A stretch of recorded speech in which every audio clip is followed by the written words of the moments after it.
Hello, everyone. Welcome to another episode of the She Plus Tech Table. Today is a very special episode because I have my very good friend here, childhood friends. We've known each other since forever. She's a board certified internal medicine and sleep physician committed to advancing healthcare equity, wellness, and innovative solutions. And she has a focus on underserved communities because she leads initiatives to improve healthcare access through community education, development, and policy reform.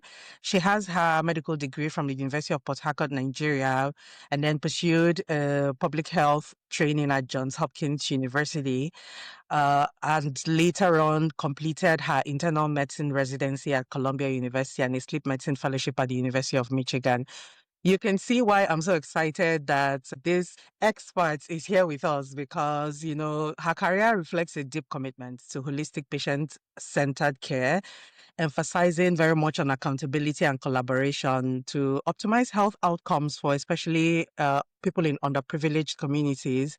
What I like her as well is that during her free time, she volunteers as a fitness dance instructor and also binges on movies, especially during the weekends. Please join me in welcoming my dear friend, Dr. Amara Emenike. Yay! So thank you for that very warm introduction. That's very humbling just hearing somebody talk about me like that. But I'm very happy to be here, essentially.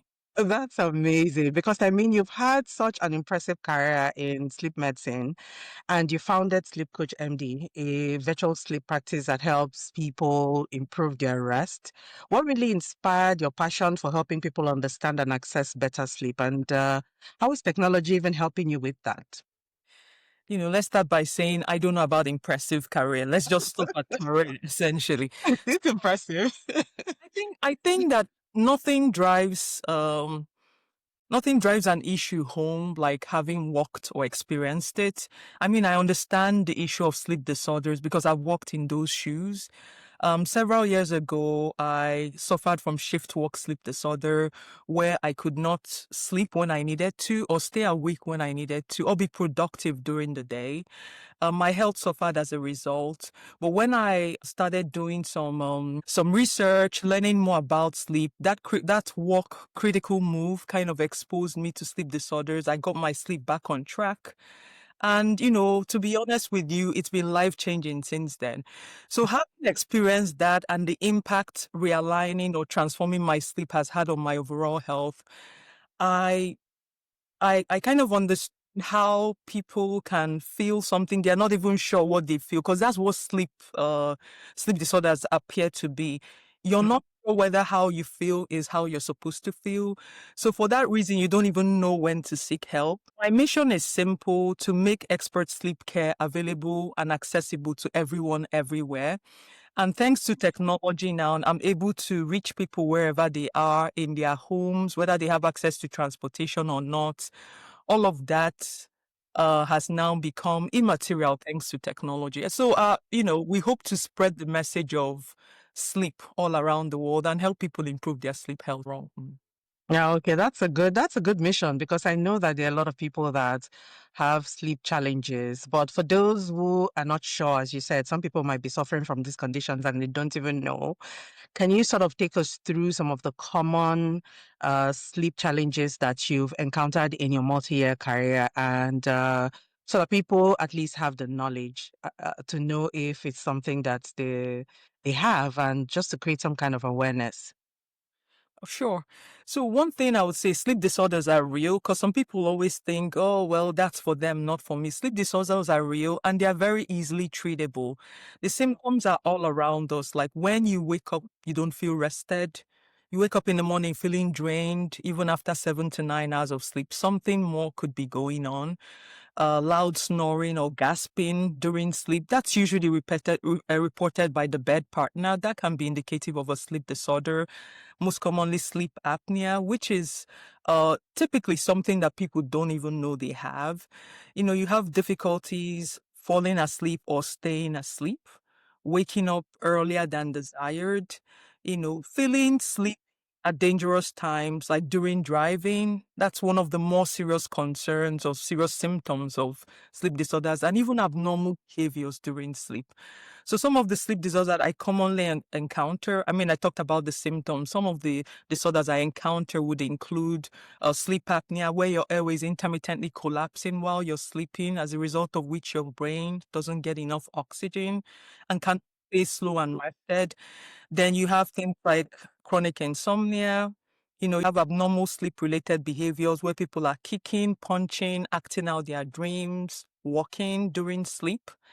Then, just fatigue, daytime sleepiness. Some people fall asleep even during driving and they get in motor vehicle accidents. So restless leg syndrome, things like epilepsy, where you have difficulty staying awake, essentially. Not a very common illness, but it's out there as well.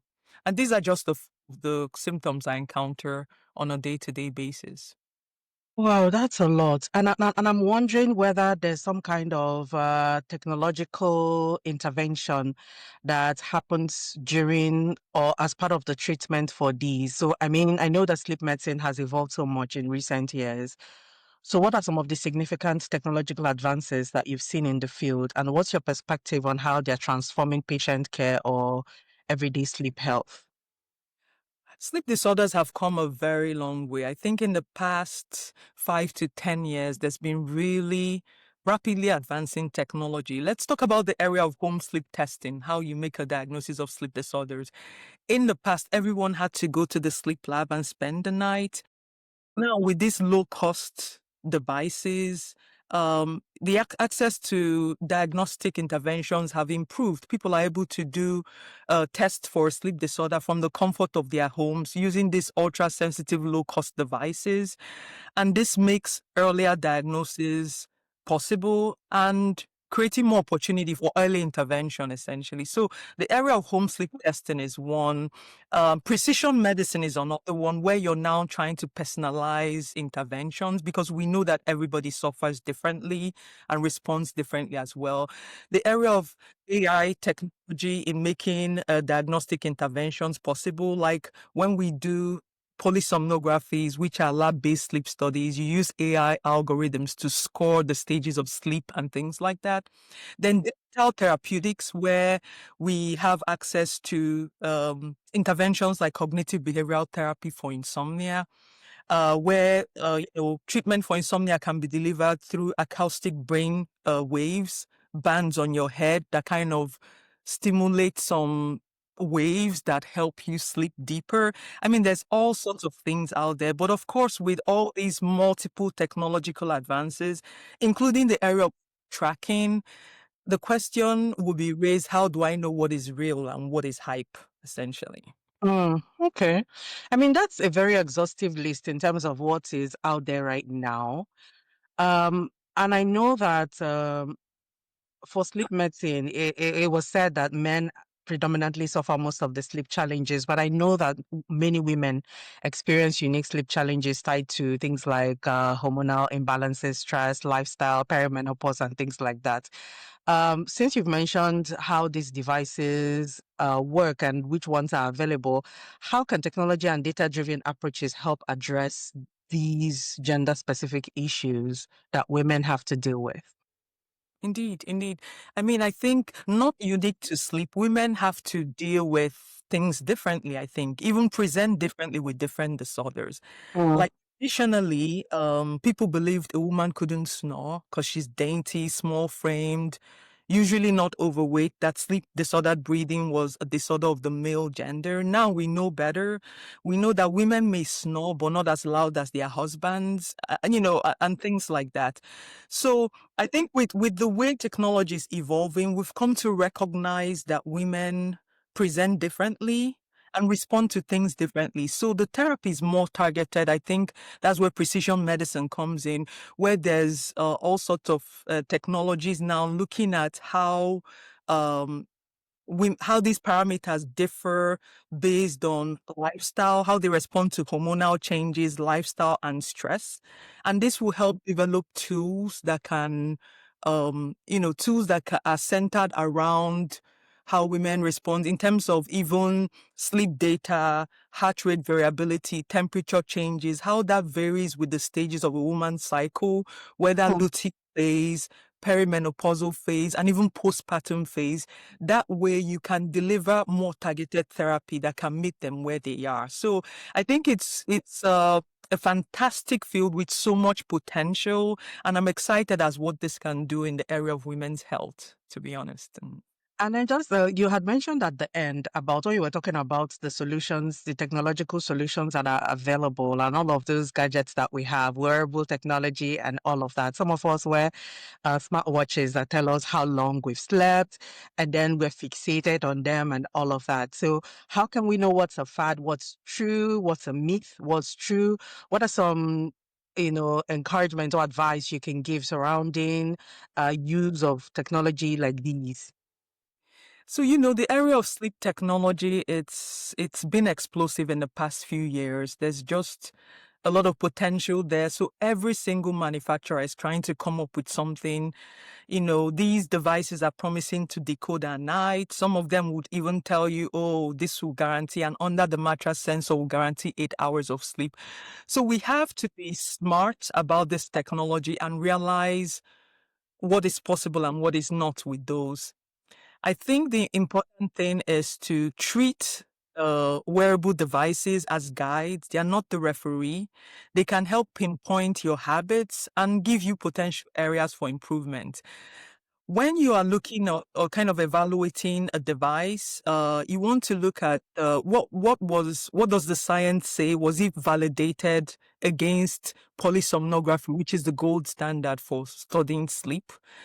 So you look at things like that. Oh, what was it compared to? Or is it just a device that says, oh, I'm going to do this, wear me and you get 100% REM sleep? So you have to be careful with things like that. And even when you find out what it was validated against, does it make scientific sense? Think about, sensor under your mattress is going to be able to measure your stages of sleep and just say whether you're REM sleep or not. That's not going to be possible. To make that diagnostic, you need sensors on the brain, or even some devices against an artery to measure things like arterial tone and let's not get too technical here. So you have those parameters that you have to think, and also let's not be too obsessed about collecting data in this era of AI. There's just a profuse amount of data out there. You also want technology that will result in outcomes. What is the outcome? Is it just a device that collects data, or does it help guide my behavior so that I can incorporate improved sleep habits? So, I mean, these are some of ways you want to think about it. And we have to be careful about obsession with sleep tracking. It's a phenomenon we call insomnia, where you're obsessed with getting the perfect amount of sleep because your device is saying, oh, you got only 8 hours or 6 hours. Last night it was 10% REM or whatever. And you're now kind of obsessing about it. Oh my God, I need to get that. Creates insomnia on its Yeah. own. So tell people to be careful about the phenomenon of what we call orthosomnia, where that Mm. obsessive behavior can create its own problems through sleep-related anxiety. So, I mean, with Oh, everything that has benefits, there are also risks, is what I'll just summarize it of as. course, of course. I mean that's really enlightening. So what's the best way to manage these? I mean, we can't escape from it. We always have, everybody's with a smartwatch now or with a phone that has some kind of health app Mm. inside of it, whether you're using an Android or iOS device. So what are some of the common tech habits that disrupt our sleep? And I had mentioned at the beginning that you're the founder of Sleep Coach MD. What are some of the ways that you've been able to assist people or you can advise people in order to change these behaviors? What are some tech habits that are out there that are really destroying sleep, and how do you help them as part of your practice? Well, okay. That's a very great question. I mean, it's a reality we have to deal with every day. I mean, technology is here to stay. As disruptive as it can be to sleep, it's also beneficial. So we have to learn to use it wisely. I think more importantly, we have to just set limits on technology, right?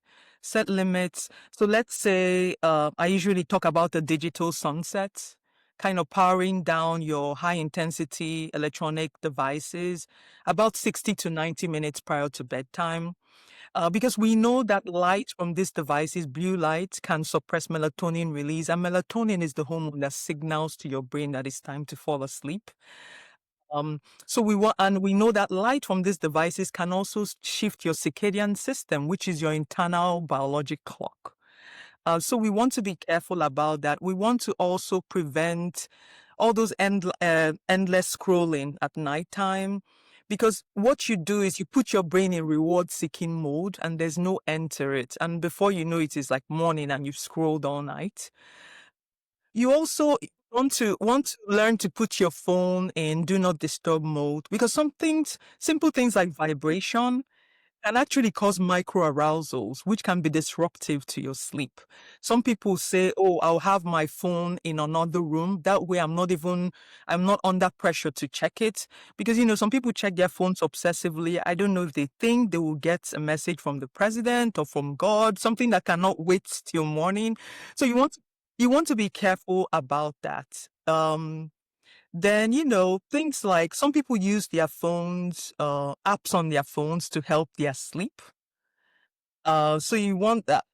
You have to be careful about not being too obsessed about the device, because if the app is helping you relax, you can relax independent of the phone so that you're not under pressure to start your scrolling behavior and things like that.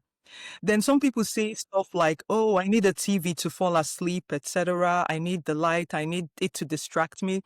All well and good, but we know that even the change in scenery on television, even with the sound muted, can cause micro arousals. Just the light, the change in the light, I don't know, emissions, then those background noises, they can cause micro arousals and can be disruptive to sleep. So I think a limit on technology is important to help protect sleep. So it's just one of those things that people have to decide for themselves where to draw that line, because everybody is different. Okay, that's good advice. And then from your experience at the intersection of healthcare and innovation, how can women in tech and medicine collaborate to create more inclusive and effective wellness solutions? Because I know that there are a lot of women that have mentioned, and in my own experience as well, that the healthcare system sometimes is not really conversant with our own experiences. So I know that there are opportunities that are there for people in the healthcare system and the innovation or tech system to sort of collaborate to come up with solutions that are geared towards women particularly. So where do you see those opportunities happening? Oh, another good question. I think you're coming up with a lot of good questions today. And my definition of a good question is one I have to think about before I answer. So, I Yeah. mean, I think women have felt left behind in healthcare for a while. Do you see what I mean? So it's impressive that there's a lot of emphasis on women's health now with the menopause, perimenopause, and all of that. So we're beginning to better target our therapies. Women in technology and healthcare, there's a unique opportunity there for deep clinical insight system to meet an understanding of the system and innovation. So I think Mm, there's opportunity for those to intersect and for there to be better collaboration. So when women in tech meet women in medicine, there's an opportunity to develop tools that can better integrate into the system, that are more that address a more diverse audience and kind of meet people where they are. Uh, mm, I think that as far as the wellness space is concerned, women in technology and medicine are in a better position to develop wellness tools that are culturally sensitive, that can cater to a more diverse audience, and actually address real world healthcare problems and not the ones that are made up. So I think there's a lot of opportunity there for people, majority, to be carried along in the healthcare space with that unique intersection and all the things it could bring, to be honest. With that, we've come to the end of the session today. But before I let my guests go, I usually have rapid fire questions that I ask just so that the audience will be able to know a little bit more, delve into your life a little bit more to understand who you are and what you represent, or just a little tidbit of one thing about you. So I have a few rapid fire questions that I want to ask before I let you go. So the first is, are you a night owl or an early riser? Okay, a bit of both. Let me explain because you can't be, Okay. you're either one or the other. So I am traditionally an early riser. I function best in the morning. But over time, I've learned that I cannot get everything done in the morning. So I've kind of learned to be a bit of a night owl as well. After I learned that I'm most productive first thing in the morning and last thing at night. But in Um, this complicated answer, I still find time. I still have protected sleep time, which is typically about 7 hours, which is from like 11 p.m. to 7 a.m., 7 to 8 okay. hours actually. Mm.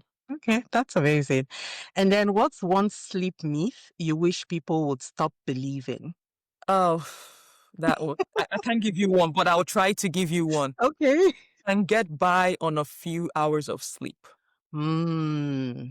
We I'm know that, guilty of this too. yeah, most adults need 7 to 9 hours of sleep. Hmm. We hear people saying things like, "Oh, I'll sleep when I'm dead." I'm like, you'll be dying soon if you're not careful. We know that insufficient sleep chronically Yeah. has been linked to increased risk for high blood pressure, heart disease, diabetes, and obesity. And we Hmm. also know that people that do not sleep enough over time, they're at higher risk of being sick from Hmm. whatever it is and from dying from whatever cause. Hmm. It's one of the first things I normally disprove, or even sometimes I'm out and about and I just hear a comment and I can't just move on. I'll have to go introduce myself. I'm sorry I overheard this, but I just want to let you know this is a road that doesn't lead anywhere. So you just Hmm. need try to get the amount of sleep your body needs, which for most people is 7 to 9 hours per day. Okay. That's a learning moment for a lot of people. And then the third question is your top tip for getting a great night's sleep in one sentence. Okay, one sentence. Hard. So sleep is about your schedule. Uh-huh. Keep it consistent. I'll just say consistent, consistent, consistent. That Yeah. bed wake up time. Don't vary by too much. So keep a consistent sleep schedule is my one sentence. Okay. Good advice. And then the last is if you could design the perfect sleep technology, what feature would it absolutely have? Okay, perfect sleep technology. Absolutely. What feature? It has to be personalized because we are Mm, students. So it has to be mm, personalized and learn to adapt to you and integrate seamlessly with the other technologies you already have. So it's not one more thing you're getting. It just kind of seamlessly integrates to your smartphone and all of that, but it has to be personalized. Yeah. okay. So, I mean, if you're somebody in the health tech space and you have a product or a service around sleep medicine, this is a good opportunity for you to listen to a sleep consultant, and she's telling you exactly what you should know. I cannot even imagine how happy I am that my guest could come on today and pull up a chair to the She Plus Tech table. I've been hounding her to come and she's been so busy, but we're very grateful that she could come today. And we want to thank you, Dr. Emenike, for being able to come and speak with us today. And if you want to reach out to her, I know that she's offering a free 20 minute discovery session as part of Sleep Coach MD that you can book online if you want to speak a little about your sleep needs or you're not sure if you even have any sleep disorders. This is a good opportunity for you to do so. I'll be leaving the link in the description so that you'll be able to reach out to her directly.